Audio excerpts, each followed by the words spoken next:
మీ కళ్ళ ముందే ఎవరికైనా హార్ట్ అటాక్ వస్తే మీరేం చేస్తారు? వెంటనే కంగారు పడిపోయి నీళ్లు తాగు అని గ్లాసెడ్ నీళ్లు నోట్లో పోస్తాం కదా! అది మనం చేసే బిగ్ మిస్టేక్. మీరు చేసే ఆ హెల్ప్ వాళ్ళ ప్రాణాలకే డేంజర్ అవ్వచ్చు. ఎందుకో తెలుసా? అసలు ఆ టైంలో ఏం చేయాలో చెప్తా వినండి. Welcome to Mamata Reddy talks. ఇంకా ఛానల్ సబ్స్క్రైబ్ చేసుకోకపోతే వెంటనే సబ్స్క్రైబ్ చేసుకోండి.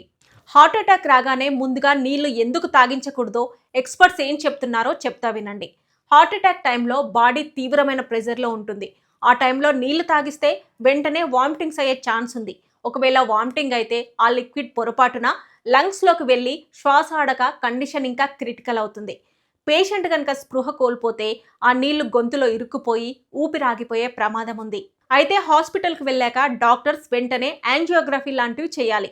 అప్పుడు కడుపు ఖాళీగా ఉంటేనే సేఫ్. మరేం చేయాలంటే పేషెంట్కి అలర్జీ లేకపోతే వెంటనే ఒక 300 mg ఆస్పిరిన్ టాబ్లెట్ను నమలమని చెప్పాలి.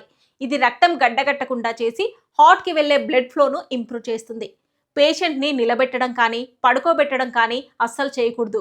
గోడ కానుకొని కింద కూర్చోబెట్టి మోకాలను పైకి మర్చి ఉంచండి. దీనివల్ల గుండెపై లోడ్ తగ్గుతుంది. రోగి స్పృహ కోల్పోయి శ్వాస ఆగిపోయినట్లు అనిపిస్తే ఏమాత్రం లేట్ చేయకుండా సిపిఆర్ స్టార్ట్ చేయండి. మీరు అంబులెన్స్ వచ్చేలోపు చేసే ఈ చిన్న హెల్ప్ ఒక ప్రాణాన్ని నిలబెడుతుంది. సో ఫ్రెండ్స్, నెక్స్ట్ టైం ఎవరికైనా ఇలా జరిగితే కంగారు పడి నీళ్ళు ఇవ్వకండి. ప్రశాంతంగా ఉండి పైన చెప్పినవన్నీ చేయండి. ఇన్ఫర్మేషన్ మీకు యూస్ఫుల్ అనిపిస్తే ఇప్పుడే మీ ఫ్యామిలీ మెంబర్స్కి షేర్ చేయండి. Thanks for watching.